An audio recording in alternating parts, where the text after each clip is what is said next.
and get started. It's 9 o'clock. Welcome to the Friday, October 11th Policy Committee meeting. I hope everyone's having a great day. It's my daughter's birthday, so I'm excited. Yeah, happy birthday, Tova. It's Tova's birthday at BC. She'll be mortified that I've shared that publicly now, but it was a great day for us. So I'm going to kick it over to Megan to start us off. We're going to talk first about policies 235, students' rights and responsibilities, policy 301, equal opportunity for program for employment practices, and then policy 262 for our policies around supporting homeless students. Megan? Thank you, and good morning, everyone. The top of our agenda today are policies that are referenced as or categorized as proposed for adoption. And so for people joining at home or are here for the first time, these are policies that were reviewed initially, and I'm going to put a caveat on that, a month ago or just previously reviewed and are moving forward for a potential recommendation for formal adoption by the board at their next regular business meeting. This particular set of policies under that heading are being proposed for revisions that are recommended by our solicitor's office as a result of some changes in federal and state guidance that have an impact on the language in each of these policies. Last meeting, we did not have a lot of time to review these particular policies, and so in accordance with just our normal agenda process, they are at the top of our agenda this evening. Hopeful thinking, wishful thinking. This morning, so we really do want to make sure we have sufficient time to answer the committee's questions, if any, that they have on each of these items before moving forward for adoption. And I would also note that policy 301 and the AR 302 standards of conduct were revised together. So, and they both refer to staff parameters relative to the changes that are being made, particularly under Title IX. And I would like to defer, if I can, to Mr. Roos to give us some highlights of those revisions for a board refresher, as well as those that are tuning in. Thank you. I don't have much to add to what Ms. Schaefer has already said. These primarily driven by the updates to Title IX. I understand, and you're all aware, that the status of those updated regulations is in question in some jurisdictions, not currently in Lower Merion School District. So these are basically, like I said, done to update and bring the current Title IX policy procedure, grievance procedure, in line with the updated Title IX regulations.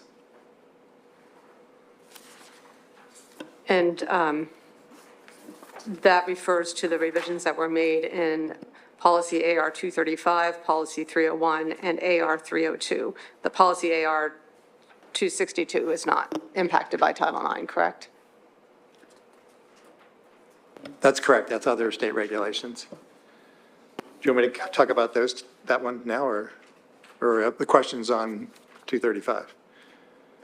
Let's stay on 235 for now. I just also want to note for historical context, when President Klain was on the board, we spent extensive time in revising this policy to get it to this point. So these revisions and additions have gone through multiple committees and reviews in advance of the Title IX shifts that you're talking about now. So just wanted to bring everyone to that, and also further explain why we're not going further deep into this, as this policy was just reviewed and revised with support of the full board.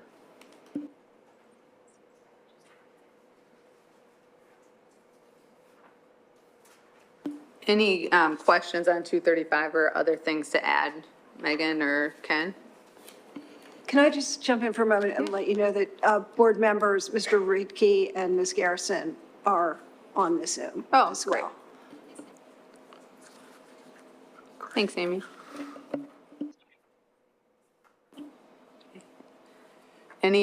Oh, yeah, Shayna? I just wanted to, I was looking at freedom of expression and I was thinking of the newspaper and if Megan, you feel like this would give sufficient guidance to handle a situation where an administration of one of the high schools was evaluating whether or not to provide input onto what a student was saying in like an editorial or something similar.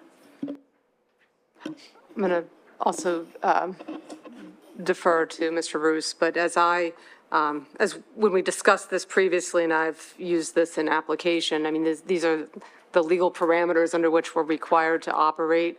And we have also continued to work with our administration and newspapers to provide guidance, additional guidance to them, just in terms of practical application. What does this mean? Because sometimes even something that's intended to be in a regulation and more operational, there are times when it's needed to break down and use examples, et cetera. So we've been working directly with our teams to provide that additional support to them. So my view is this provides the framework, and we continue to work with our teams to give more practical advice and application of what's in here. But I don't know if Mr. Roos has any other suggestions.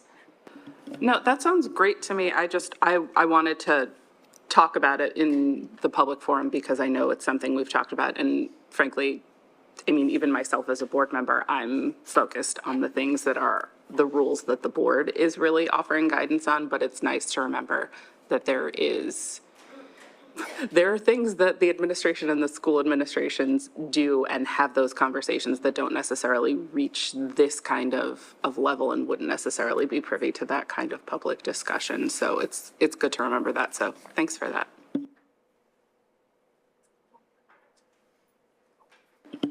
Any other questions or comments, or Todd or Kimberly? I like look up, which is funny. I don't know. Not at this time, but thank you. Okay, thanks, Ken. All good, thanks. Okay, thanks. Because it's the voice.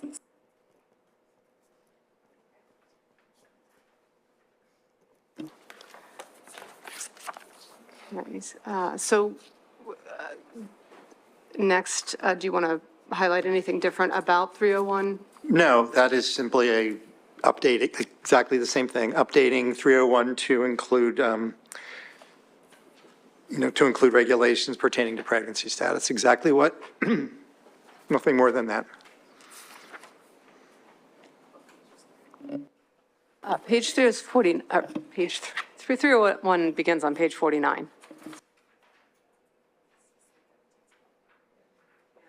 And the related, well, the other staff facing or, not facing, but staff-related regulation is the standards of conduct, which begins on page 78. And so that was also revised in accordance with the revisions to Title IX, or the updated guidance.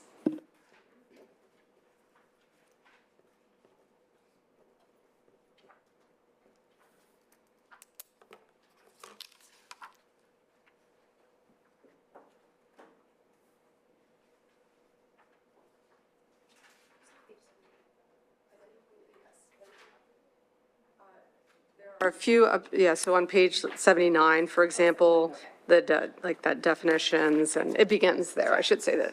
Yeah.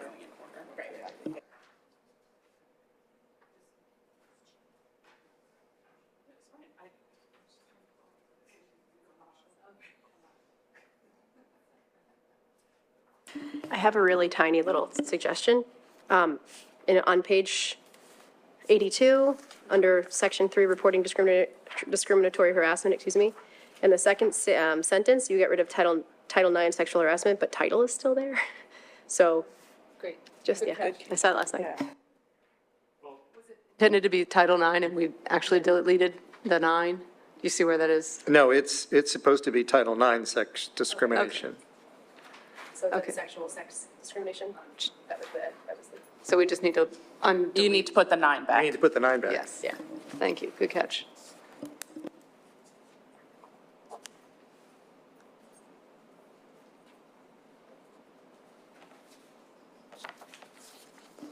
Any other comments or questions on this policy?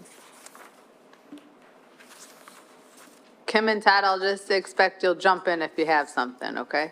Okay, great. Yes. You. Okay, thank you. Okay, so. 262, Megan? And as I mentioned earlier, policy and AR 262, the title has changed slightly, which isn't reflected in the agenda, but it is on the policy, which begins on page 51. These changes are, again, based on our solicitor's recommendation in terms of complying with legal updates and requirements. Anything you want to highlight, Ken? Not really. This is all driven by Act 1 of 2022. These are just, as I said, just legal updates based on legal changes. I just have a question. Is educational instability a term that is, where does that term come from? That's out of state law. Okay. I just, It's Sorry, go ahead. defined, it's actually not defined as educational stability, it's defined as students experiencing educational stability. That definition is lifted directly from statute. yeah. And I'm not sure if this is a legal requirement or not, but, and this isn't to say that I'm the authority on this, but my understanding is that unhoused is a more respectful term than homeless at this point. So if we wanted to just consider that in our titling and language, not to change anything substantively. I think these are defined terms in the law, but could we add that as referred to as, like if we wanted to use? I don't think it needs to be like that. It's not a different, like, it doesn't have a different meaning. It's. I'm fine with whichever term you're more comfortable with. Okay. I'm fine with the group. I just wanted to bring that up.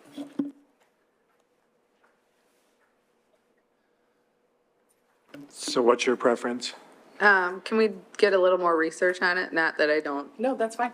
No, Before we make the change? So for now, is it okay to keep the it's fine to keep it the way it is now. You're going up for adoption? Yeah, Yeah, and and Megan, you can. look yeah, into and then we can decide if you want to change it later. That's fine. That way we don't have to. some discussion. Thanks, that sounds ideal. Great. Any other questions or comments on 262? I have one more. In terms of the designee that a student experiencing educational instability would be assigned to, so if there is not a liaison for homeless students, who would that be? Just out of curiosity. Where are you reading from? Sorry, on page 57, under Funding Title I, there's a header that says guidelines for other students experiencing educational instability. I'm just curious for information. It says the district shall designate a point of contact for students, maybe the same liaison as the liaison for homeless students. Yeah, so that's one of our social workers. So if there isn't, it says maybe, but does that mean that we will always have that role? We have multiple social workers in the district, so it would likely be, if not one or the other, or our director of student services. Exactly, so. I also support the liaison members. Great, thank you. There are layers of support. Just wanted to flesh it out. Good Thank you. question. Yep.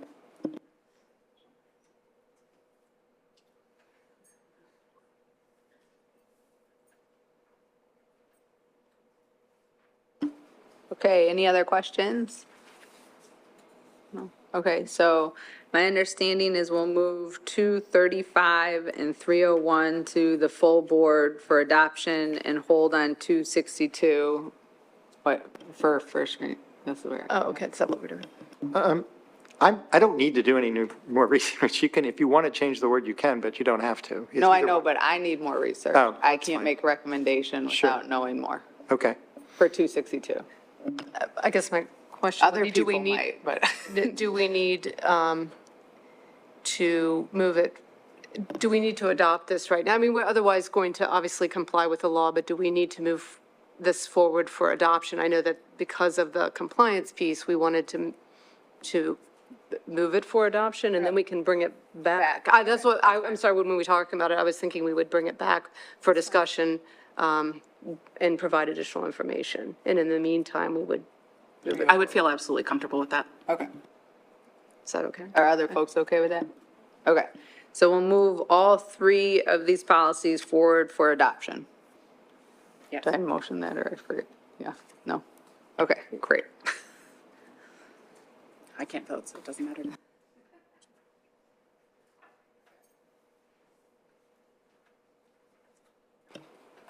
Okay. And We do have one comment, I'm sorry, from, on the webinar from Adrian Seltzer saying unhoused is the Hold on. proper term. Okay.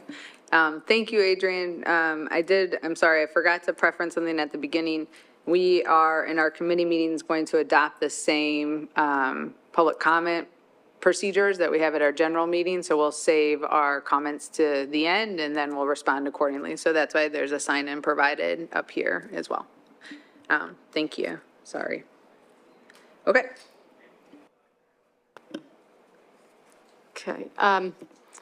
The next, we move now into our first readings on our agenda, which is for today, Policy in AR 101, Equity. That begins on page 59 of the packet, which, and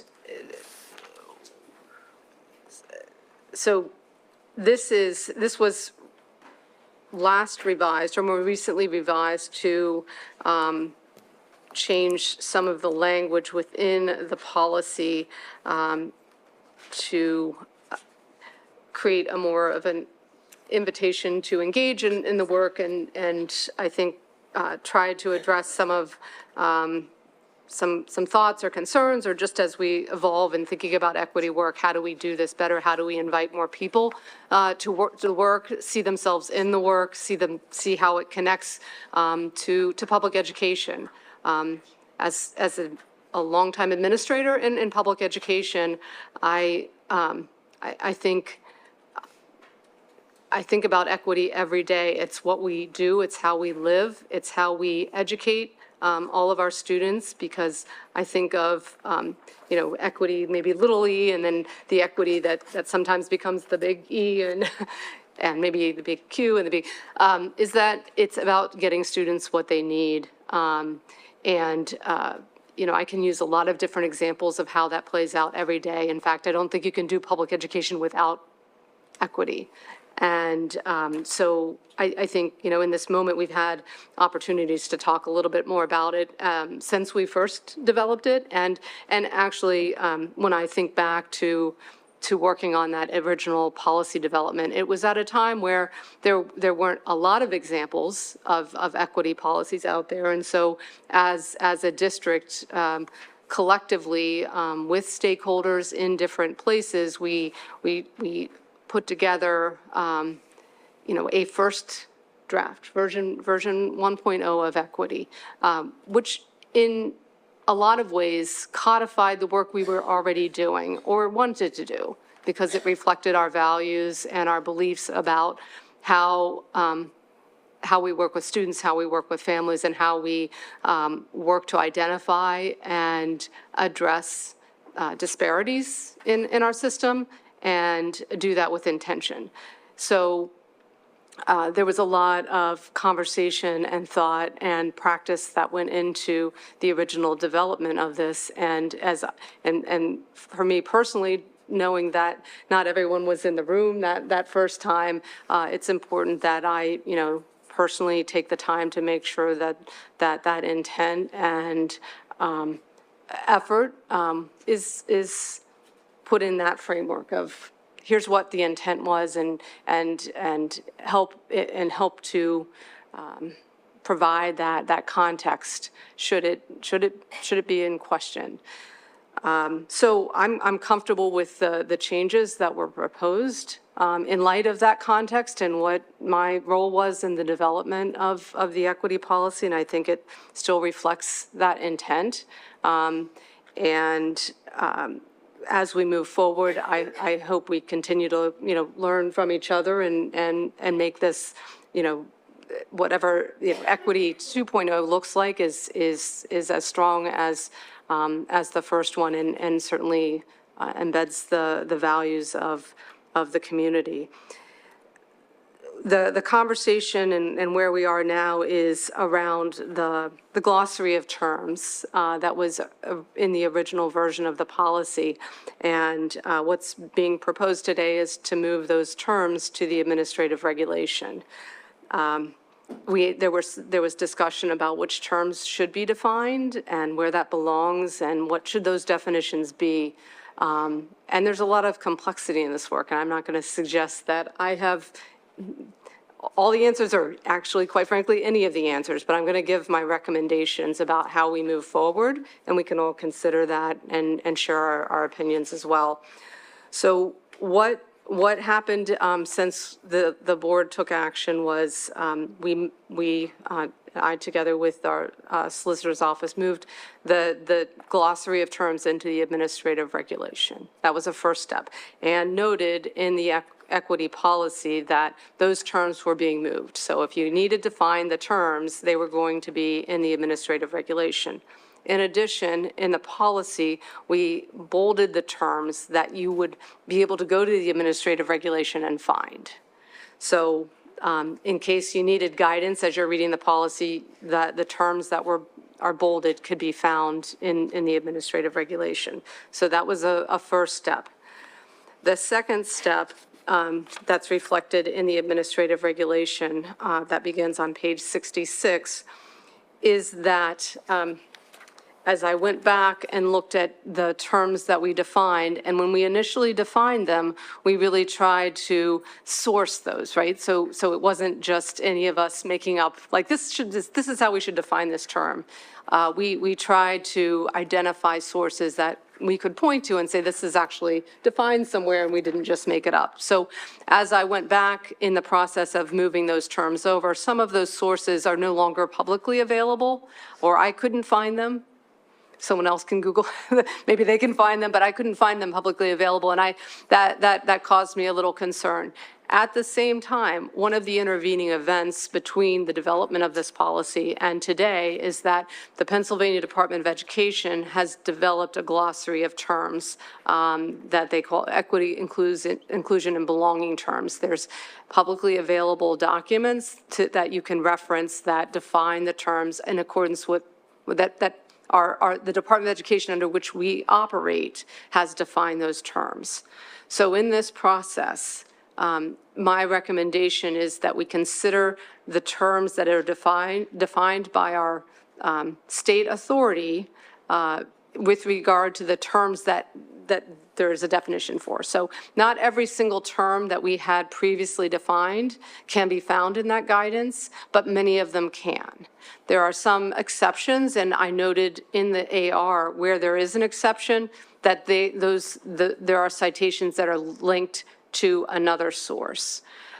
So that summarizes, the process in most simplistic terms of what happened since the last time we were together, but I thought it was important to share that background and know that at this moment, it's my recommendation that we consider those defined terms as they've been moved, knowing that, this is the next step that's being recommended for consideration. Thanks, Megan. I very much appreciate the work that you've done here and the approach you've taken in moving these to the AR, as it mirrors our practice with other policies we've put forth in the last few years to also allow flexibility for the addition of terms or redefinition of terms as they become available in our work.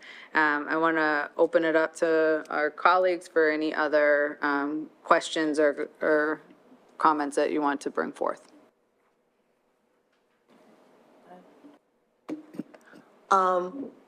I'm just wondering about, well, because I still kind of question why we're moving it. I mean, because many of our policies still do have definitions in the policy. Does that mean we're going to be, as we move forward and look at those policies, are we moving them to the administrative regs? And as the policy sets the framework for which the administrative works within those parameters, should we be adding the, I appreciate the footnotes, like citing your sources, but should those be in the related policies? And, because usually we put all the regulations and the policies in the, listed on the policy of which we rely on to, as part of that policy, that the administrative regs then go back to. So those are my two questions. I just want to make sure I got both parts of that question. In the,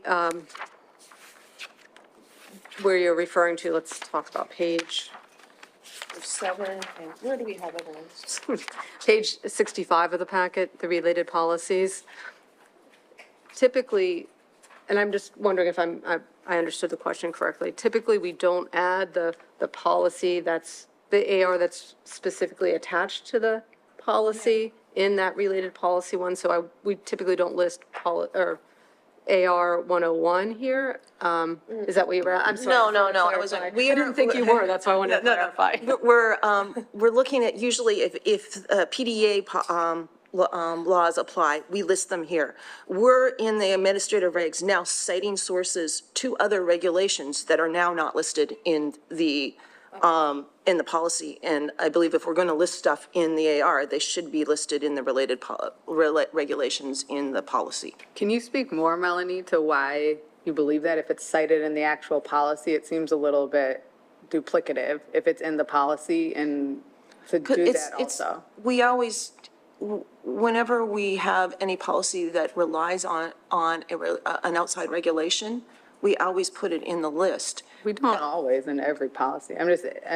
So is the question you're stating is for that to be an expectation that all policies, so is the question you're asking for all policies that we have in Lower Merion School District, for any related policy or statute that it's focused on to also be cited in the related policies? I believe we should, yeah. That's your opinion? Yeah, that's my opinion, yeah. Got it, okay, because that's not what we've done to date for every single policy. No, and I'm sure there's not everybody, it hasn't been caught, every single thing, but a lot of times we have the PDE regulations cited in there very often. It doesn't have to be every Well, could you just share more about why you're recommending that? Why because you're recommending when they are referenced in the policies? Because there are structure, the policy provides a structure.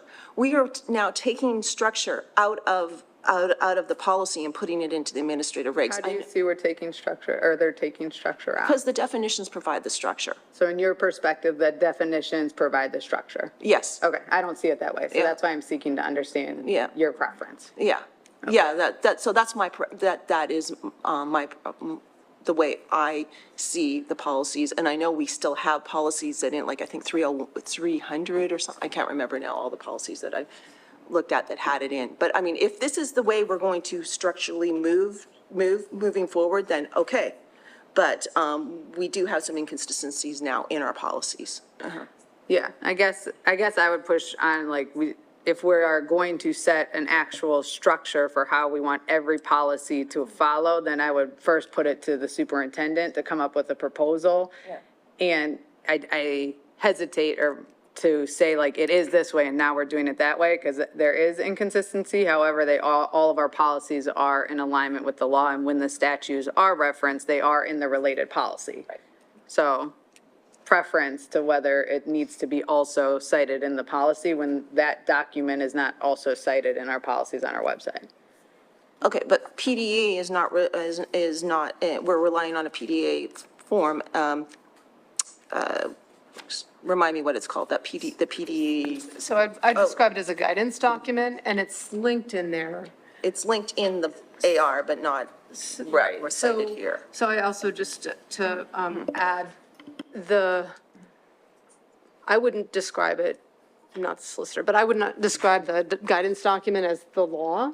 And we typically haven't like even when we've cited the law, we haven't necessarily cited a guidance document. That doesn't, I'm just adding that as something to think about too, but if I'm wrong about whether could be cited as legal guidance versus education department guidance. Okay. So for this particular situation. Please. I agree with, first of all, I agree with Ms. Schaefer that guidance documents are not law, that they are what they are guidance, period.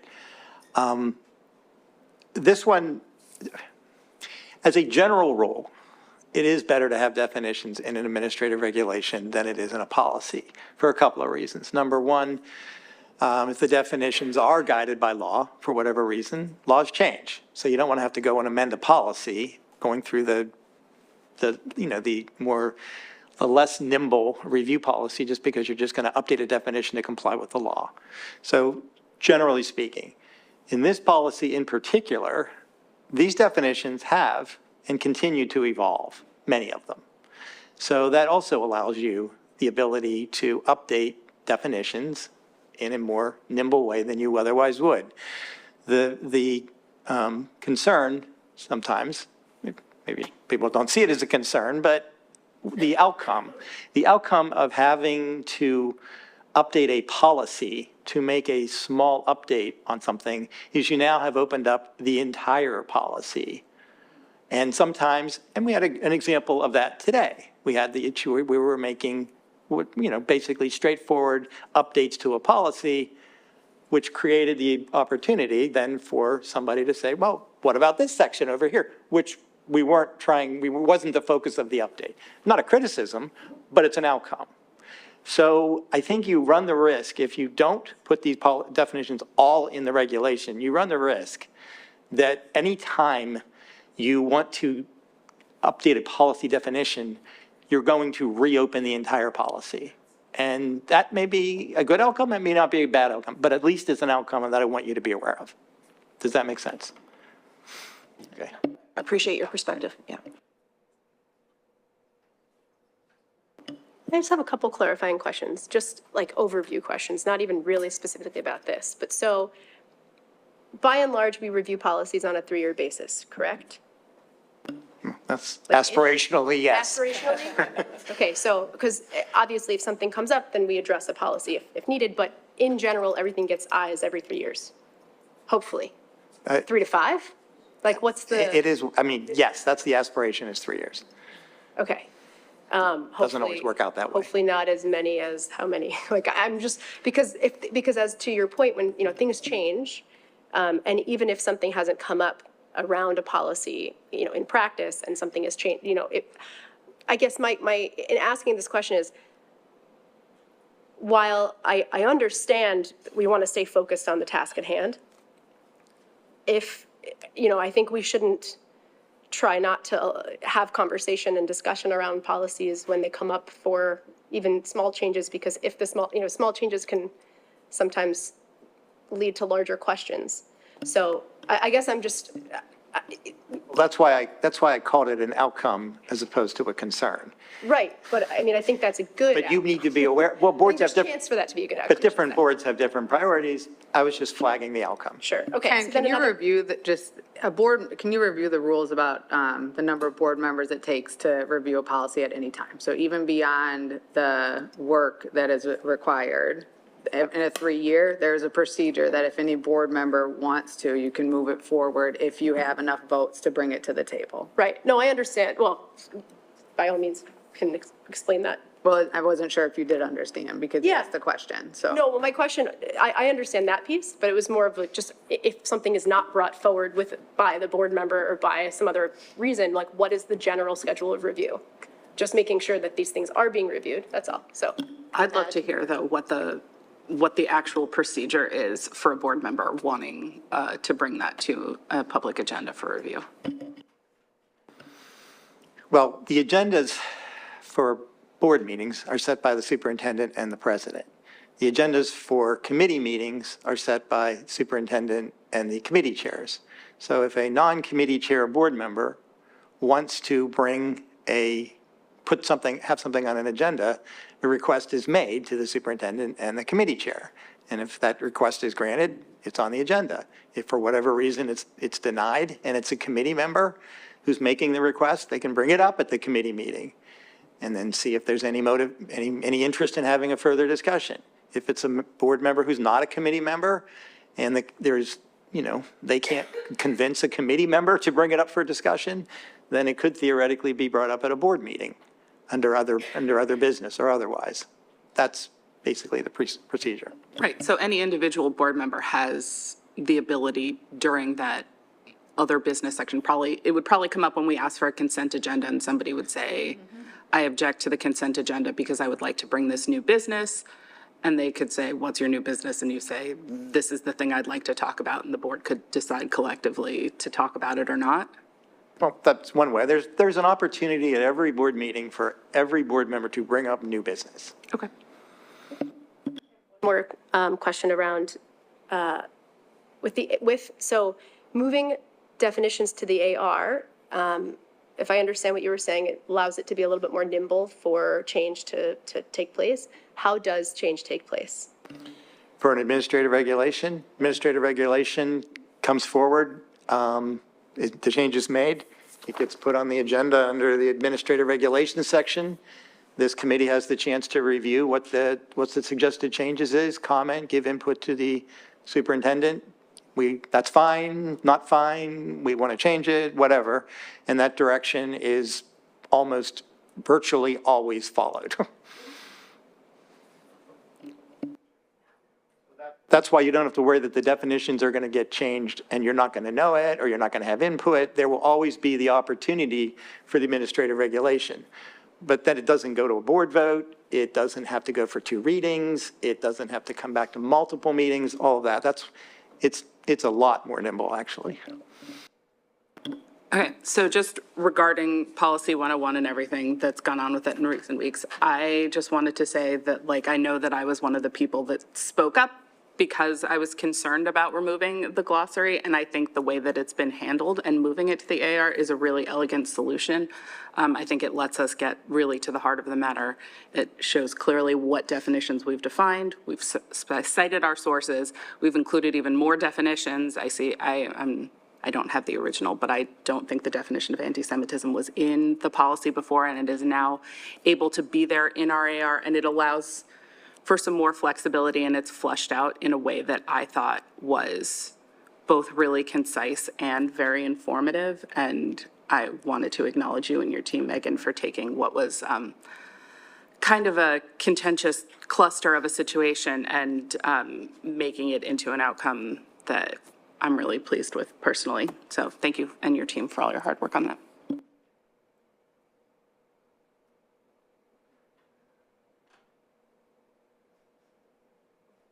Kim or Todd, do you have anything to add, questions or comments?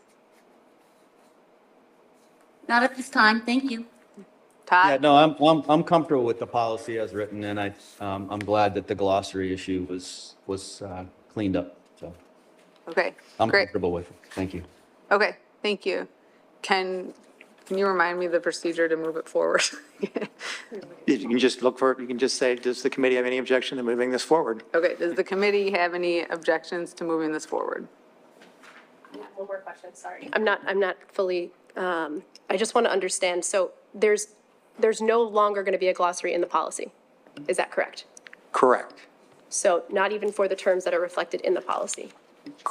Correct. Okay, can you clarify the guidance there? Because I thought I had understood it differently after the board meeting in September. Well, and again, I'm going to do my best to recall the discussion, but based on my discussion and also my reflection of the discussion, the concern that was raised was we didn't want definitions in a policy that weren't used in the policy.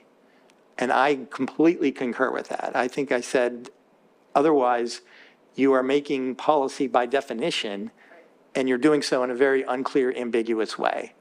And I thought that was pretty much universally agreed to by the board. We don't want definitions used in the policy that aren't in the policy, of words that aren't in the policy. So that was at least move those to the regulation.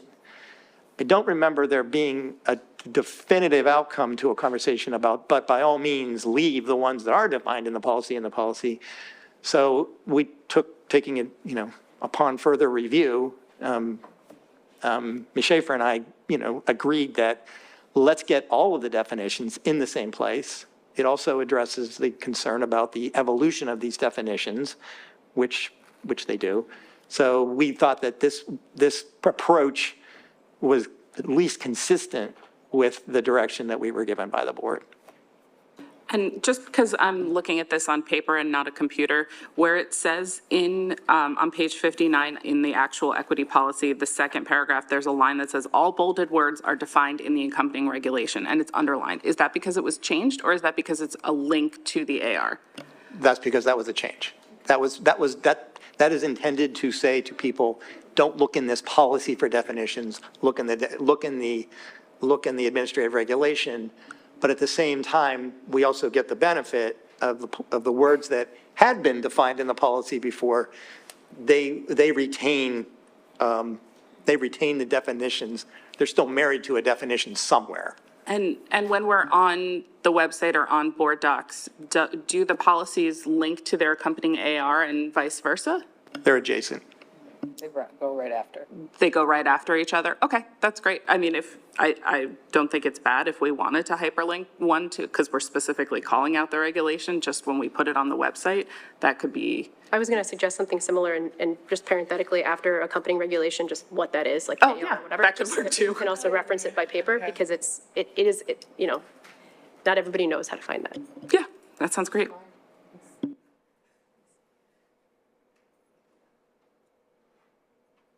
Any other questions or comments?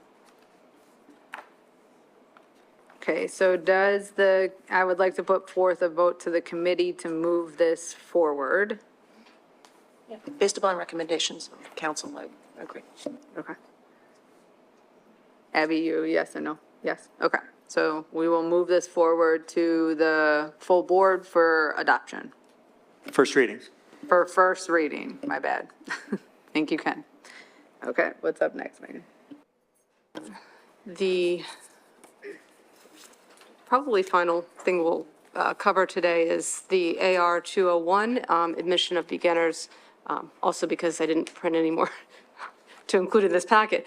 Beginning on page 159 of your packet, this is language you'll find on page 161 that we have already been operating under, but it relates to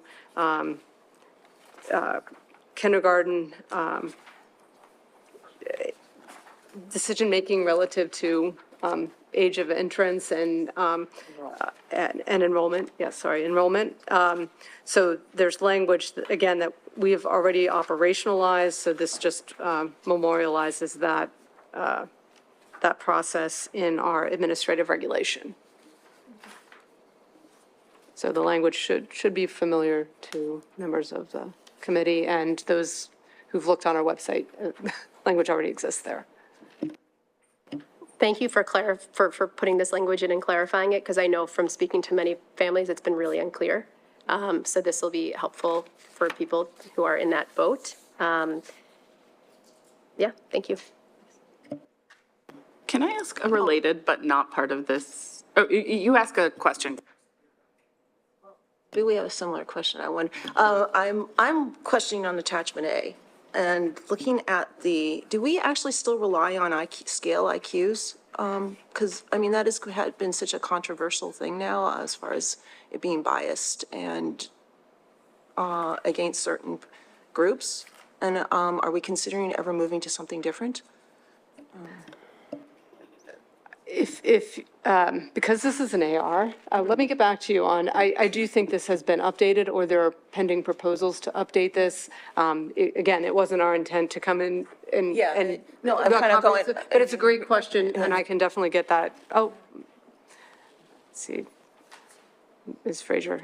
Which assessment were you asking about? I didn't hear you. Page 163. Yeah, no, I understand. It was the The use of demonstrated full-scale IQ. Oh, okay. So and it's not that you have a particular problem with Wexler or Stanford Binet. It's just using IQ at all. I'm trying to get it. The pending question, no. The pending question is about attachment A to the admission of beginners policy, which is consideration for early admission to first grade. And my initial response was I couldn't answer the question, but I know that was, my also recollection was that was something we had been looking at. That is that, I don't want to, if I don't say this correctly, Melanie, please correct me, the intelligence testing, is that still in use for that purpose? Okay, thank you. And we can come back and give some more information to would appreciate the if we team looked about at that. Yeah, yeah, okay. Okay, my question was not that. My question is, because it has changed a little and it's just, I'm always wondered, who determines what the cutoff is for each grade and what is the consideration for it? Just as someone who personally grew up in a place where it was everybody in the same calendar year went to school in the same grade. And I know people who've grown up in places where it was, the cutoff was in August or in May or in October. And I know in neighboring districts that the cutoff is October 1st. And I'm just curious who makes that decision and what the impetus for the decision is. And if we have to come back to that at another time, I am perfectly happy. I was just having a big wondering out loud. Well, there are certain, the state sets limits for how early somebody can start. And I haven't looked at it recently, but I'm pretty sure it's September 1st. So what other districts do, you can make them later, you just can't make them earlier. So basically, our district could say September 1st, November 11th, October 12th. I want a chance to research that more, just to make sure I'm still right. Okay, great. I'm doing that from recollection. I haven't looked at this issue lately. It's not pertinent to this discussion at all. I would love to understand the answer to that. You can make it, it's in chapter 12 of the Pennsylvania PA code. So that's where they have all. I could read that, but I'm going to need your hand holding to understand what I'm reading. Yeah. Excuse me, chapter 11.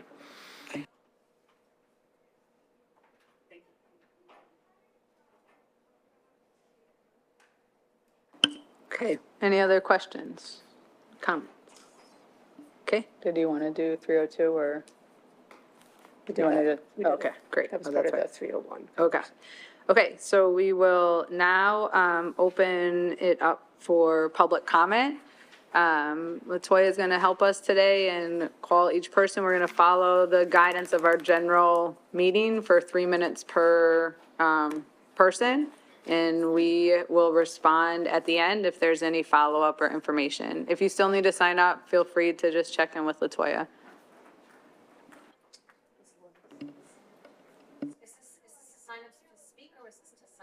To speak.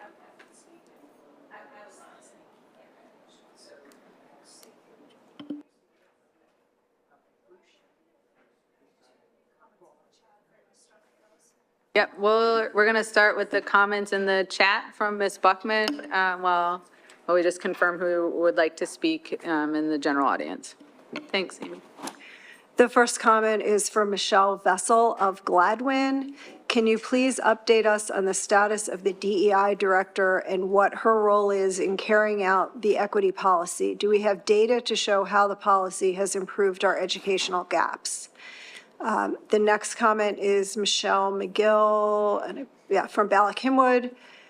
I would like for the board to demand that goals, action steps, outcomes, and measures are attached to all initiatives in this district. It is so hard to watch the board pick apart language in a policy, but still be in a position to not demand a formal process be implementing any of our initiatives.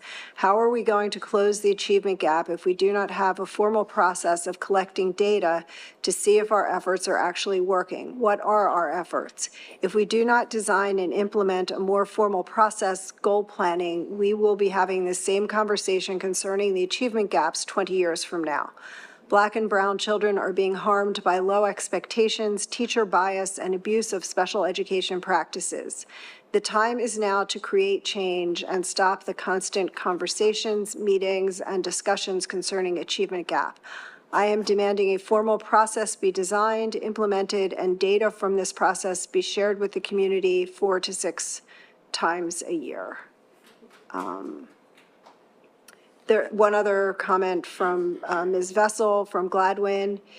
Is there an update regarding the petition circulating with over 2,400 signatures regarding Ms. Garrison's comments and behavior at the last policy and board meeting? She has shown a distinct lack of empathy, civility, and professionalism that we expect from our elected representatives. Her comments were offensive to many of us in the Jewish community, and we are wondering where the rest of the school board and superintendent stand in regards to her comment and behavior.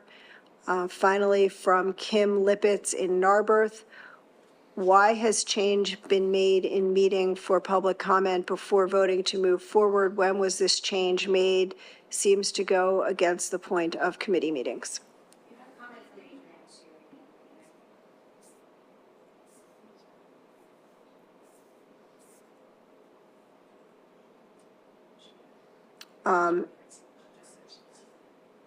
Okay, there's a question from Adrian Seltzer that I believe she's in Wynwood, I'm not sure. What happened to the anti-racism equity inquiry questions?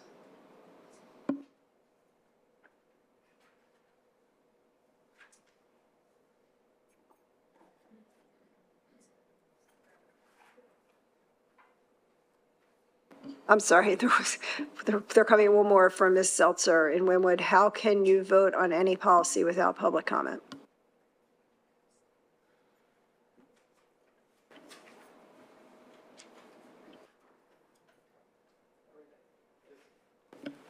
I will time the public comment. I will make sure everybody gets a warning, a 1-minute warning before, so that you know how much time you have to wrap up.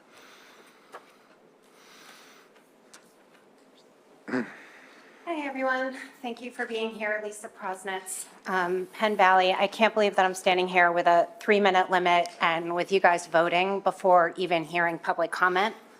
I really do not think that's okay. I think that is a complete disgrace. You just voted to move things along and didn't hear from a single person in this room, and that's not okay. That is not democracy. I don't understand how all of a sudden things have just shifted to hearing public comment on the end. These meetings have always been such a great source for parents to come in and community members to come in and have open discussion with you about policies and finances and curriculum, and I'm just incredibly disappointed by this change. I want to echo Michelle's comments about collecting data. I'm sorry, I don't mean to interrupt. Yeah. I just didn't know that change happened either. Well, So just to clarify, it's just procedural. All we're voting on is on moving it forward. understand. I'm happy after public comment to ask if anyone wants to change a vote. It's just but procedural. the sentiment of that is different. I mean, we're sitting here and we're all taking time out of our busy days to sit here. And we're part of this community. Many of us have voted for But you. we're not saying not to vote. It's just procedural to move it forward, to have the discussion of the full board. Quite frankly, to prevent back and forth of 2 or 3 committee members or the board members that choose to be at any specific meeting, because for such intense topics, it's really helpful to have the perspective of all 9, so it's not a back and forth. So procedurally, to move forward, it gives us an opportunity to discuss with the full board all issues. That being said, I totally hear your feedback, Lisa. We can review it. It's not meant to cut off conversation or vote. It's for me at least, it very much feels like Yeah, it's that's not how it's- cutting off discussion, it's cutting Yeah. off I hear the input. impact, that's not the intent. The intent was actually to facilitate more discussion versus limiting it to committee members. Right, but I think only voting. leaving parent comment, sorry, I keep looking at you guys as if you're all like, on Team Lisa, but, Okay. thank you. We're the committee chair. But if we're leaving public comment, I mean, I've now have a list, and like to bring up independent topics related No to problem. So things So that, at the end, so we voted already to move forward. At the end, I'll bring back up what we moved to vote forward, and we can see if anyone's I perspective changed. appreciate that, but I still feel like the sentiment is not, the So Lisa, interaction is not there. Let me ask you what you want. I seriously, in all, like in discourse and conversation, I've acknowledged that the impact was, I'm sorry you experienced the impact. It was not the intent. We'll go back and change it for next time. We're already halfway in the meeting. I also have made a modification to accommodate for the feedback you've given in the moment. So I'm sorry. Okay, thank And you. also, what else would you suggest I would we also say change? that the 3-minute is challenging because it doesn't allow for discourse. Yeah, there are questions on the website about the anti-racism equity inquiry, which I thought were really good, and I actually came here today hoping that some of those questions could be discussed, including how the district will mitigate the negative impacts and address the barriers that have been identified, what those barriers are, have stakeholders been involved, and who are the members of the communities affected by the policy. It's on board docs. I thought the questions were great, and I'm not sure why they're there if we're not discussing them.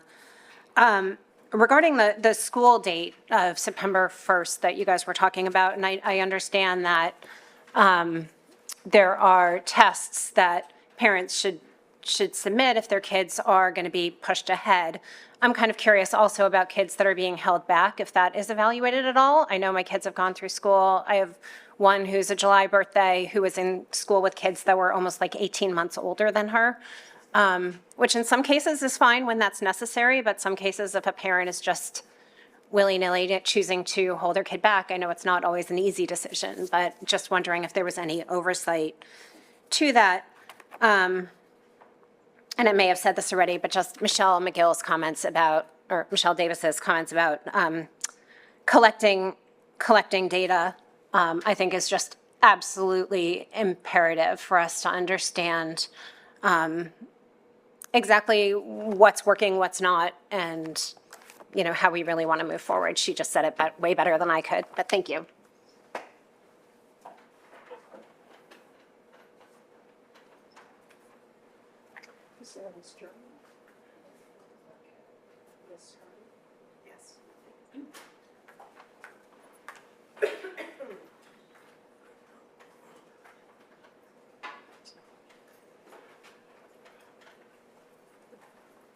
Hi, I'm Kara Herman from Bala Cynwyd, and I'm also the president of the Lower Merion School District Committee for Special Education.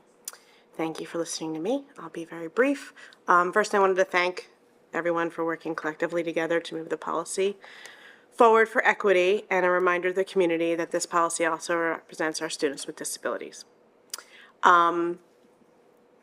Hearing what you all just discussed regarding changing and amending the glossary, which is now part of the AR, I'd like to request that the word disability be defined and included as one of the glossary definitions, please.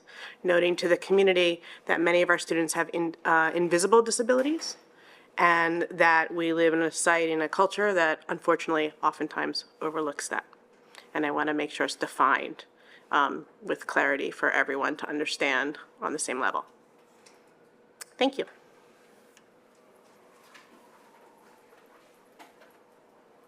Next, I have Ms. Spector, and then Ms. Offer, if I'm pronouncing that correctly, and Salzburg. Okay. Ms. Goodwin? No. And Ms. Shaw? Did you say Salzburg? Yes. Okay. Ms. Shaw will be right back. Oh, okay.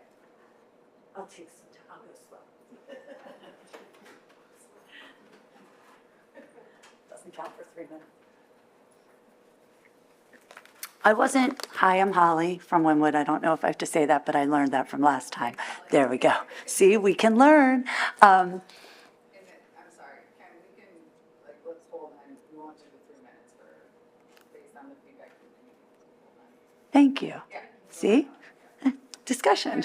Things work, right? We just have to, I'm new to coming to these. I'm learning, right? I didn't even know what I was going to say, but I think the most important thing is that everybody is a student, whether you've been a principal for years or you're a superintendent, or you're wonderfully elected to the board. We're all learning, we all make mistakes, but willing to learn. So that's great that the 3-minute time limit. It was shocking because that's not how things have run. So I think transparency is a really big thing. So if changes are being made or questions to possible changes being made, communication to the community, because people's day, just like yours, are, changed. So, and it's a tense time. And when we're tense, we tend to sound certain ways. And so it's nice to be able to talk to each other and say, okay, wait, take a breath, let's speak a little differently, and then maybe we will act a little differently, and that includes me. I am just kind of reading over some of the policies and getting more aware of the terminology. And in the overall equity policy, I'm just wondering with the students' educational success, which I think we all want, right? We just hope for the future of our children. Does the mental success come into play with that as well? Of course, achievement. But educational success also comes into play as how comfortable are our children in the classrooms? How comfortable are they with the teachers, the staff? Do they feel included? Are they seen? Are they heard? So that's one of my questions, how we look into all of that. And I agree with, what is the data? Where is the data? What does the data mean? Who's looking at that? How do you measure it? How is it subjective? What does it all mean? And I think that's a really big question. Where is it? It's great to have policies. They're needed in many ways. But what actions are taken once something happens? So we hear a lot of talk, which talk is important, but what are the actions? So those are some of my questions. Thank you.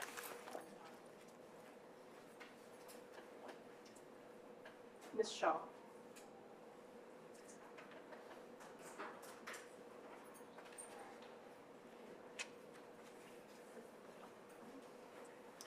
Hi there, Danielle Shaw, Haverford. So the issues that I'd like to talk about and ask about kind of started at the last policy meeting, and we all know what happened there. And I wasn't planning to speak, but I got up because I was pretty horrified at the comments made by Ms. Garrison.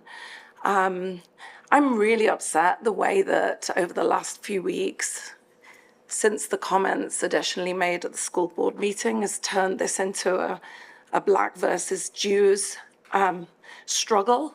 And this is absolutely not what was intended in any way, shape, or form. The comments made at this policy meeting, the last policy meeting, were abhorrent, and under no circumstances were they anything related to color. They could have been made by any board member. They just so happened to be made by a Black board member. And this was not about color. This is not about race. This is about comments that were made. And I'm really upset about what's happened over the last few weeks. On September the 25th, the Jewish Families Association sent another correspondence to the board, and we've been completely and utterly ghosted. I know that the board president has met with different community members, had various phone calls, but we as the JFA have been completely and utterly ghosted. And I just wondered whether this is the way that taxpayers should be treated. I'm going to read the letter. Dear Acting Superintendent Schaefer, Board President Sortner, Board Members Garrison, and LMSD board members.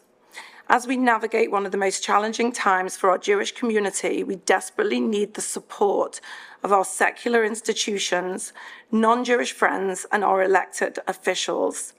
Instead, we are met with a deafening silence. We are therefore writing again on behalf of concerned parents, residents, and community members to publicly voice our concerns about recent statements made by board member Kimberly Garrison during the Lower Merion School Board meetings on September 6th and again on the 16th. Specifically, we are troubled that board member Garrison's repeated assertions, beyond being factually and historically inaccurate, reflect a deep misunderstanding of Jewish identity and contribute to the perpetuation of harmful stereotypes. This belittles and diminishes the challenges facing our community by suggesting we choose to be white.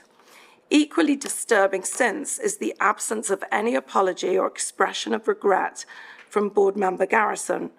While we appreciate board President Sortner's heartfelt spoken apology during the school board meeting, Ms. Garrison's refusal to acknowledge the impact of her words or offer a genuine apology, and instead doubling down on her previous comments, has further damaged trust between the board and the Jewish community. Additionally, the lack of response and silence from the rest of the board was also concerning. Ms. Garrison's repeated statements also appear to be in direct conflict with the district's civility policy, Policy 006, which calls for mutual respect and the fostering of a professional, respectful environment for all members of the school community. Her comments, which perpetuate harmful stereotypes, undermine these objectives. Additionally, her actions may violate the district's discriminatory harassment policy, Policy 346, which prohibits harassment based on religion or ethnicity. As her statements contribute to harmful stereotypes and create an intimidating environment for Jewish members of the community, this behavior could be seen as discriminatory harassment. The Standards of Conduct, Policy 302, further emphasizes that all board members are expected to treat others with dignity and respect, prohibiting any form of discriminatory behavior. Ms. Garrison's actions seem to directly conflict with these principles. Furthermore, we fear as a community retaliation, given the hostile nature of her statements and lack of empathy and compassion towards her constituencies. Additionally, we wish to clarify the IRA definition of anti-Semitism, which has already been adopted by the district in the Making Practices Public document, is not open to interpretation or subject to diverse viewpoints. All board members are expected to uphold this definition in their conduct and decision-making. Given these events occurred over a week ago, this was on September the 25th, we respectfully request the following actions to address this serious situation. Number one, a formal statement from the board president expressing concern over board member Garrison's statements, acknowledging the harm caused to the Jewish community and affirming a commitment to fostering a respectful and inclusive environment within the district. Number two, remove Ms. Garrison from chairing the legislative and finance committees. Number three, a clear plan with specific dates and timelines to implement the anti-Semitism training and Jewish cultural education programs for for administration, teachers and students, previously agreed upon with former Superintendent Dr. Yanni. And I included in Appendix 1 the outline of the original education and training plan, which on the day he resigned, Ms. Sortner did agree to uphold everything we'd agreed with him. The community needs assurance that this important work will proceed without further delay. Number four, educational opportunities for the entire board on Jewish identity and anti-Semitism. All elected board members should understand the IRA definition of anti-Semitism and be educated on the complexities surrounding these issues to engage with the community in a sensitive and informed manner. We also ask that elected board members engage in training on board policies and their practical applications. We respectfully ask that this plan of action, complete with specific dates and timeline, is conveyed to the community prior to October 7th. This date has, as you can appreciate, immense symbolic significance to the Jewish families in the district. We believe these actions are necessary steps towards restoring trust, healing the community, and ensuring that all members of the Lower Merion School District feel respected, recognized, supported, and valued. Our organization supports the school board and administration in ensuring equitable educational opportunities for all, affirming that no one should be denied their rights based on their identity. And we've heard nothing, not one jot, completely ghosted. It's really disappointing. Then we hear Lower Merion School District is spending over $50,000 on a facilitator for the care committee. So I'd like to reiterate Lisa's and Michelle's points that we need measurables. We need to see measurables that reflect improvements in the achievement gap for other minorities, because $50,000 plus is a huge amount of money when we're struggling to even get free of charge anti-Semitism training into the school. It's been offered to you, emailed, I've hand-delivered it. We're offering free anti-Semitism training. We've got a number of organizations lined up to provide a wide range of different alternatives. No one's even willing to have that conversation with us. It's really appalling. I'd also like to ask the status of the DEI director and why the DEI director is not actually the person facilitating the sessions for the care committee. And I also believe that the state offers DEI training for school districts, and why we're not using the state for free of charge DEI training. That's all. Thank you.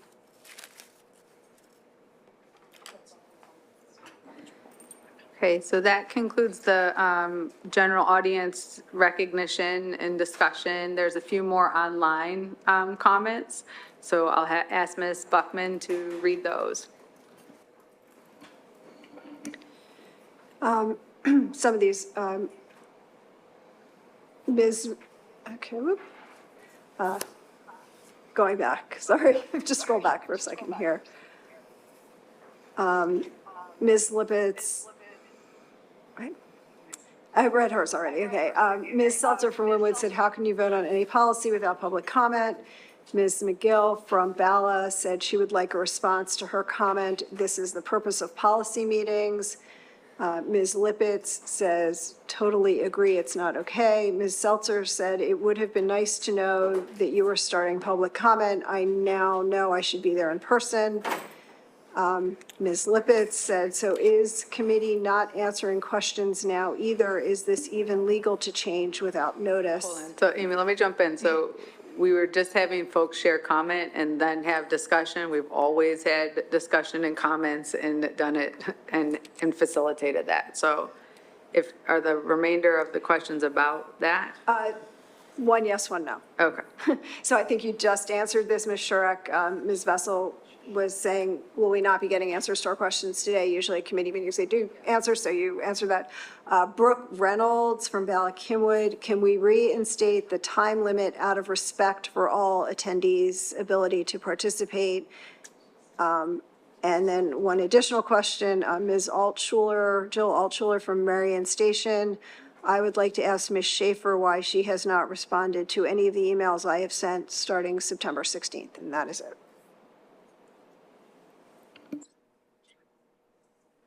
Adrian, you want to? Adrian Seltzer, Winwood. I quick got dressed and ran over here. As Stand Up for Lower Merion and Narberth, we had something that would make it possible for there to be comment online happen. And you guys finally did that. But this was like so confusing today that we couldn't comment when I thought we could comment. It was not brought out, just like Lisa said. it was, wait, I'm like in rush mode, so I have to. Deep breath, yes. So I want to reiterate what Michelle Davis and Lisa Prosness said. You change things, you don't give us notice. I personally feel, and this is my feelings, that you made that change after what happened last month at the policy committee meeting. Okay? But you should not be penalizing the community as a whole and being able to have conversation with you over the behavior of a few. And I don't think it's right. I think we should have these meetings the way they had been going, that comments put online could be read when they're made, because that's when they're pertinent. You know, everybody has a short attention span. And when you have a comment about something that was said 20 minutes ago, it just kind of loses its effect. It loses its impact. That's the word I was looking for. And I just think that these meetings are really important for those of us in the community that want to be involved. And you should not be changing, first of all, you should not be changing anything without notice. And secondly, please go back to doing it the way it was done. Thanks, Adrian. So just to provide more context, we did change, I did, as the committee chair and in conversation with the board president, put a procedure in place to be able to hear from everyone. So we predicted there would be a lot of people. That's not, I understand, that's not how people perceived it. It is like Ms. Reynolds commented about the time limit to be able to have everyone be able to speak. We hear the feedback, we're changing it. We're also we're not trying to silence the conversation, just trying to facilitate the conversation to be able to have it speak, and also facilitate conversation with the full board if not everyone is here because of what happened last time. So take that for what it is. I already said we'll go back and do it. We've changed things today, no problem. That's what dialogue is about. It was not meant to silence anyone. It was literally in context of what Ms. Reynolds said, to allow everyone to speak. This is the most people that's ever been at a policy meeting that I've been at in the last 3 years. So that was the purpose of this. Okay, thank you. I just want to say thank you for going back, deciding to change that. I had no idea that this was happening. So it should be also shared with the entire board, whether or not, It doesn't have to be as committee chair. I think it would just be, I guess, professional decorum to let people know what's coming. That's how I felt last time when questions were brought up that could have been asked previously too. So I think it's a good standard for all of us to be more communicative.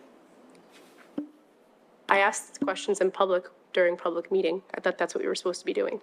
Right, and you were also given the opportunity to ask questions in advance of the meeting when the agenda was sent around, and/or to clarify anything that you wanted to discuss. So just how your preference is, I would have asked you that. I'm sharing a preference with you in front of everyone because I think it is good for the public to know, also based on what was shared in light of the request for the petition, that each individual board member represents themselves, and there actually isn't much accountability for board members in the state of Pennsylvania for how they respond and act.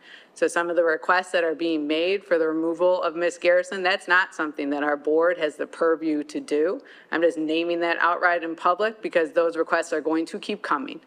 Whether each of us agreed with how individuals have behaved, it's apparent that we have work to do as a board. It's apparent that we don't always agree. You wouldn't see the types of conversations that have been coming up since we have come together as a new slate. And so I'm putting that out to public comment. I think it would behoove all of us to understand that each of us represent our own individuals, our own preferences, and our own experiences when talking about policies. We're happy to bring those to the board, and also none of us can be accountable for each of our colleagues' behaviors or how they respond on this board. I had 2 points that I wanted to hit on real quick.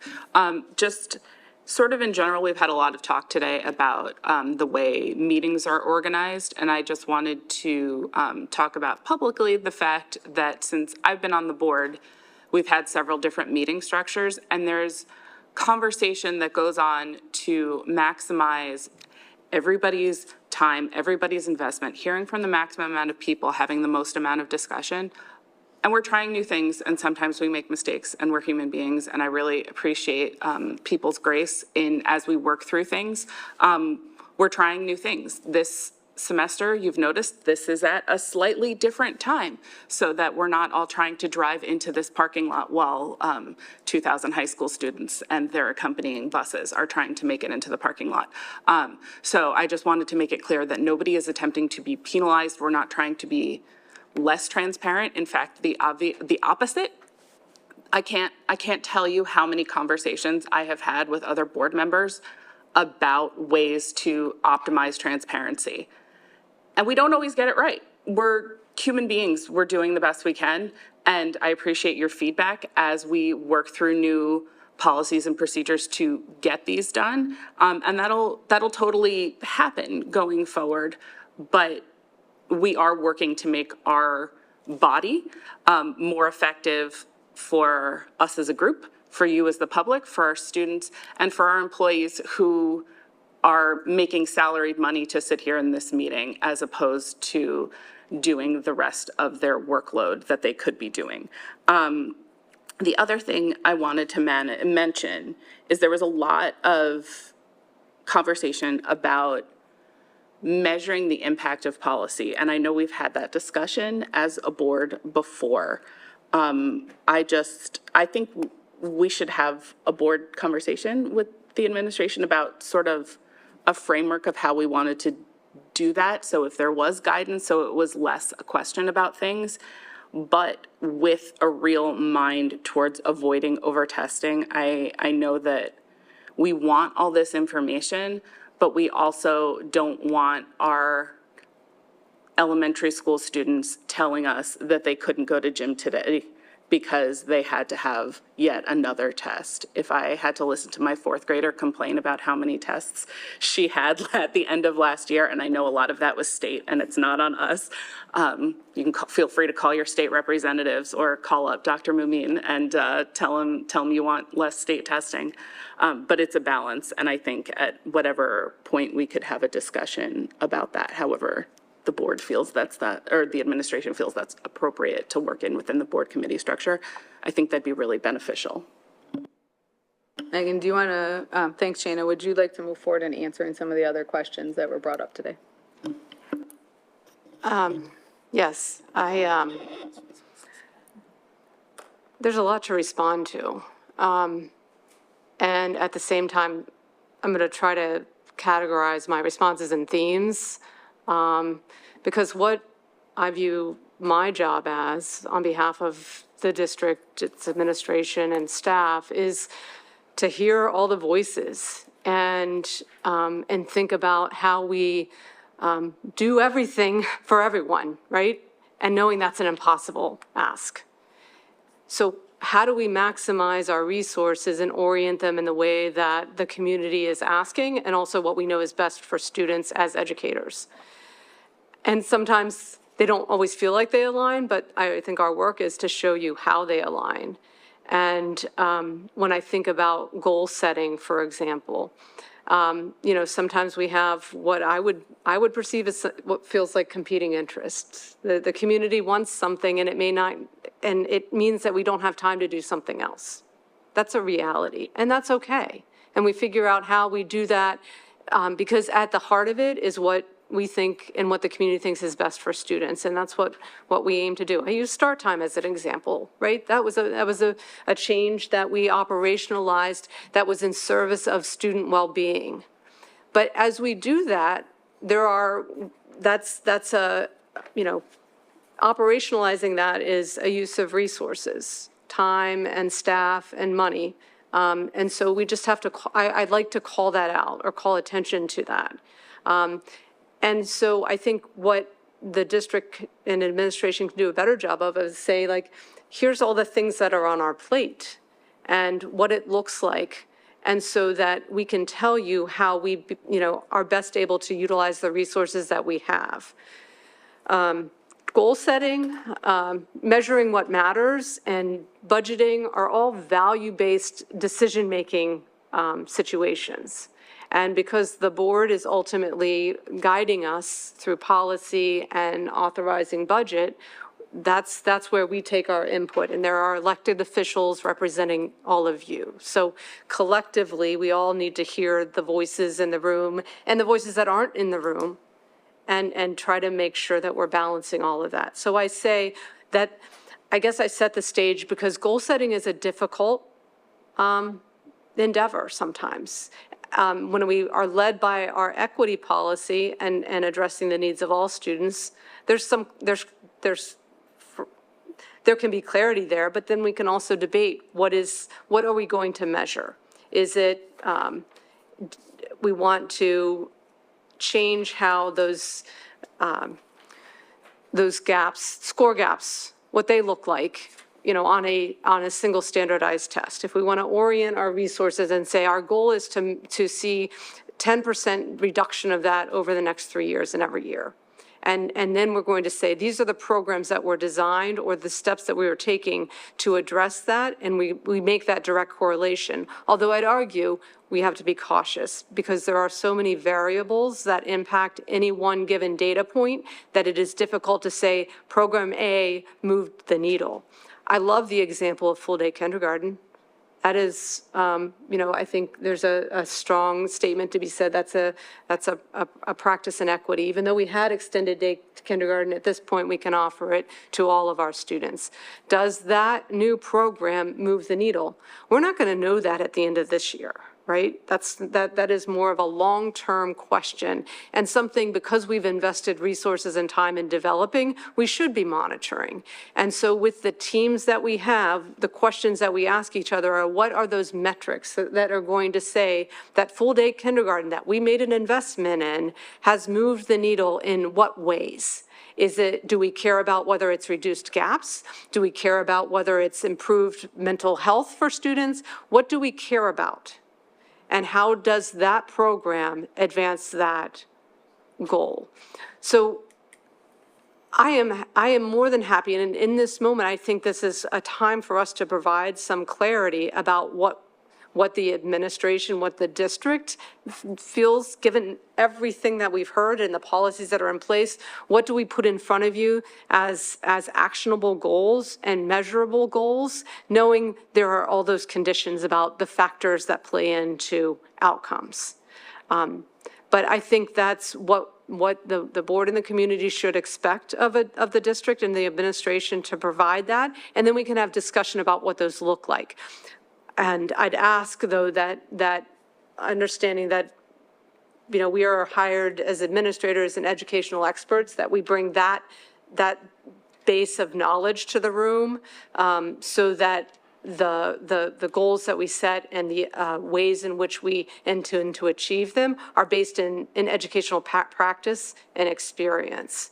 So I think that's, a call to action for us, and something that we should, that we do inevitably anyway. That's our work. What are the goals that we have for students? What goals do we have for our classrooms? What goals do we have for our buildings? And then overall, as a system, what needles do we want to see move and how?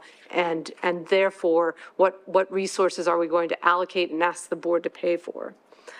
And so, again, I caution that there's any direct line between this program and that outcome, but that's why we do our best to make educationally informed decisions based on experience that we have.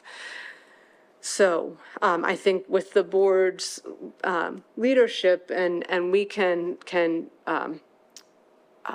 timeline how we talk about it internally as a group, and then how we present those publicly to the community around, I think, the questions you have. And there are, where those asks or requests are found in that work. So that's the the big picture, and I know that doesn't address all the, like, some specific questions. I'm happy to try to answer some of those right now. I think if any board member would like me to point out something you'd like me to answer specifically, because I'm just looking at my notes. So I'm going to stop for a second and let anyone else talk, and I'll look at my notes to provide some more specific responses. No, the only thing I would offer, Megan, I appreciate everything that you said, and also want to take us back to what you shared at the top. The data and the inputs that are being requested by our community that were outlined by Michelle are the fundamental work of the district in providing an equitable educational opportunity to our students, and we have work to do there.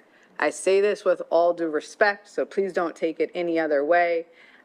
I will just acknowledge that as an interim superintendent, that is a very difficult to get to the level of implementation that you are going on as you are taking what the previous superintendent left and moving us forward and starting multiple initiatives. Not as an excuse for not doing that work, don't want it to be taken that way, but just acknowledging the challenge and the priority for all of us to get a sitting superintendent in place to be able to expand. The piece around data and many of the other questions are questions that the board has been asking in the past few years through other superintendent transitions, through the meeting, the curriculum meeting, through various other avenues. We do need to get better on how are we transparently looking at the data, sharing the data, and what actions are we taking for the data to address the needs that we have identified and the community has asked for. And I think that as a board, to Shayna's point, that's something that we can do together, and also is not the purview of the policy meeting, but the policy sets what we should be looking at through the delegation of responsibilities, and it should play out. Shayna, glad you're here in your committee and the curriculum committee, so everyone should come on Monday night. Maybe not that quick, but I'm just trying to paint the through line too of how our work connects and the requirement for us, and the reality that, with respect, you're an interim superintendent, which only makes it that much more challenging to gain the type of traction we are all hoping for in the media.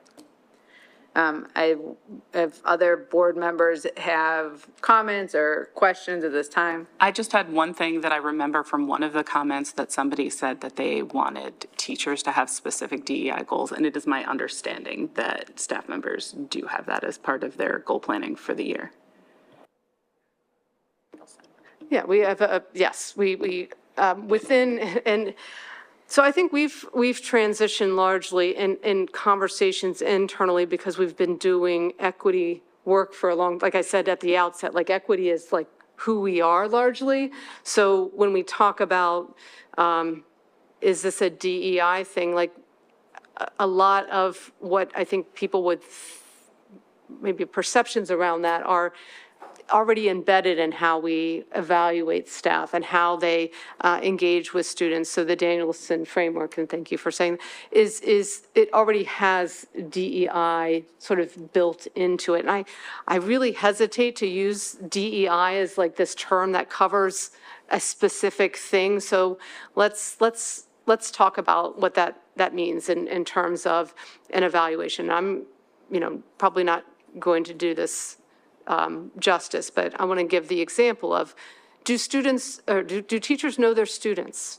How do they know them? How have they gotten to know them? What engagement do they do to learn who their students are, what their identities are, and how they can maybe better relate to the students in their classroom, right? I mean, if we frame it that way, I like to think like that's what teachers have been doing for a long time, the good ones, right? So I think that's an example of what we've embedded in what, it's just a small example, but that's what acknowledging diversity, equity, inclusion to create belonging sort of means in operation. So those are the things that you could find evidence of, and it can go, I mean, there are other questions and areas that we would consider to be aligned with the goal of creating belonging, addressing inclusion, and so forth in the classroom that are all reflective of those types of efforts and are things absolutely teachers are held accountable for. I think what I would offer, and then I see you, Abby, is that is true.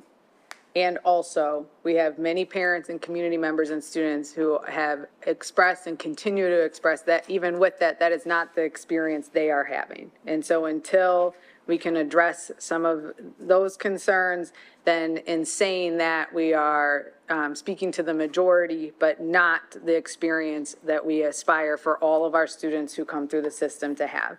And so I know that you, as a person, believe that, and also I think my ask is for us to be mindful of that and continue to mine until we are at the place that there are more students that are experiencing what you are naming is what we want to be true.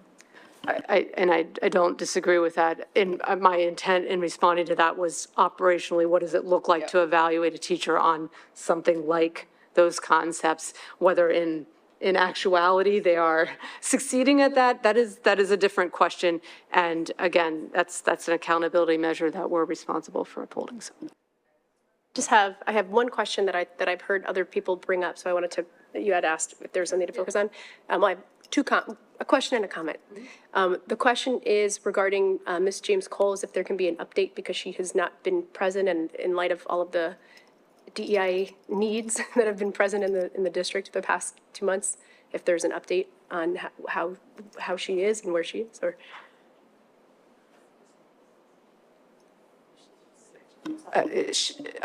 Ms. James Coles has been on leave, and so in the interim, we have been working to move forward again, I hesitate to use DEI as a thing, but the work of her office. And there was a question, I'm sorry, I wanted to just address it, reminded me of the SAGE contract, I think, the $50,000. The board has not taken action yet on that. There's not a contract in place with Sage Wellness that has been serving their district for about 5 years now. That is still under review. And in the meantime, I've been working with other colleagues to plan things and important meetings like CARE. So our goal is to maintain the work with the team that we have, and continue to look at opportunities to bring in consultants. And it's certainly, I regret I regret the frustration people are feeling, due to, if I haven't responded to you or responded to you directly. Please know I read everything that gets sent in, and it's always something that I keep in mind. I know what I believe I know really well what the asks are, so know that we're working through and considering everything that has been proposed to us, and thinking very carefully about how we embed some of those things into the work that we're doing moving forward. So that's where we are. I hope did I answer? Yeah. Okay, great, thank you. I have one other, if that's okay, I have one other sort of comment or question, and that's again, I really appreciate Michelle McGill's comments and Lisa Prozis's comments regarding goal setting. I think we all kind of have that same feeling that it needs to be what we are driven by. And as I know from my professional experience as an occupational therapist, goal setting is really difficult. But sometimes what can be very helpful, and I think as an administration and as a board and as a community, is first taking stock of what we are doing. So I hear you saying, well, it's already in our work. It's always embedded in what we do. And if we could kind of flesh out what it is that we're doing instead of kind of operating on, well, we are doing it, so we're just going to add. Well, what are we doing? So that we can really help to kind of frame the work. And sometimes in a way to kind of build confidence, say, we're already doing so much. This is great. Here's how we can augment, instead of saying, oh my gosh, this is so overwhelming. How are we going to do this thing? How are we going to kind of put this new thing in place? So that's just one comment I wanted to make, because when we talk about this, especially with regard to policies, and I've had conversations as well, we want to ensure that implementation is working. We want to make sure that we're accountable, that we're being transparent. And I think when we discuss certain concepts that are tense, we have to also keep in mind that the reason these conversations are happening is really all because we want the best for all students, and that the only way to ensure that they're getting what we determine that they need is that we're kind of measuring how we're doing. And if we don't, then it's really kind of a difficult ask. Just a real quick response. Did you want to respond first? No, I was just going to move it along, because there's two other Okay. online comments. Okay, I just, the only thing I wanted to amplify is that idea, and something that a word I've used a lot this year is like taking inventory. And that's important that we do routinely. Thanks. Thanks, Megan. Amy, you mentioned there's a few more comments online. Great. Some of these you may have answered in the interim of them coming in, but in order to ensure that everyone's heard, I will just read through all of them. Michelle McGill, we need to share kindness and respect to each other. The same expectations we have for our children should be the expectations we have for each other. We need a board that can put aside differences so we can truly address our core issues. Also, Shayna, you can collect data without testing. We do not need to complete more tests to collect data. Michelle Vessel, Gladwin, I thought we were working on decorum and professionalism. Ms. Shurak is coming across very condescending and hostile. We need to feel we can trust in our school board, but how can we when they speak in this manner and ignore our questions and concerns? Ms. McGill, Alec Himwood, I am very concerned at Megan's, whoops, it just jumped up, comment, and now really do not have any faith that we can close the achievement gaps. I have never seen an educational system not have a goal-setting mindset. This is so disappointing. Megan, I urge you to conduct research on goal setting, as it is imperative when we are trying to close achievement gaps. Ms. Lippitz, when is the contract with Sage being voted on? Why is our DEI office not doing trainings and running care? Does our DEI consultant or director have training in anti-Semitism? And Jessica Cohen from Marion Station, I may have missed it. Was there a reason there was not a response to the JFA letter? And that's the last of the comments. Okay, thank you. In the interest of time, we are going to move to close out, and Megan will follow up individually with folks who have asked additional questions. In terms of some of the individual points, specifically about the JFA letter, Megan did name that she will be following up with folks, and if they're still concerned, then I encourage you to reach out to the board to let us know that you have not received a response.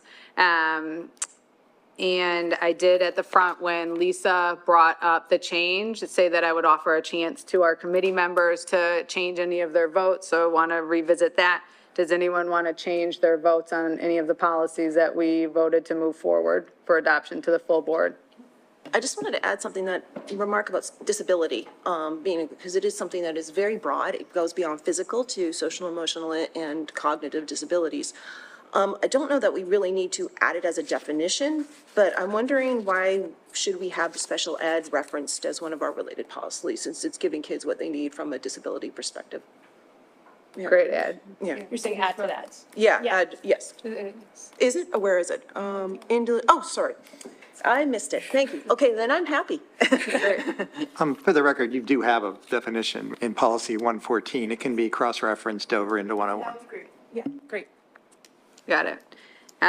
Further, there was one comment. I apologize if anyone takes my directness as rude or hostile. I am trying to be in conversation and directly share my individual perspectives. If that's taken as rude or hostile, I do apologize and welcome the opportunity to be in discussion, and also agree that as a board, we do need to work better together. Absolutely 100% on the same page with that comment and perspective.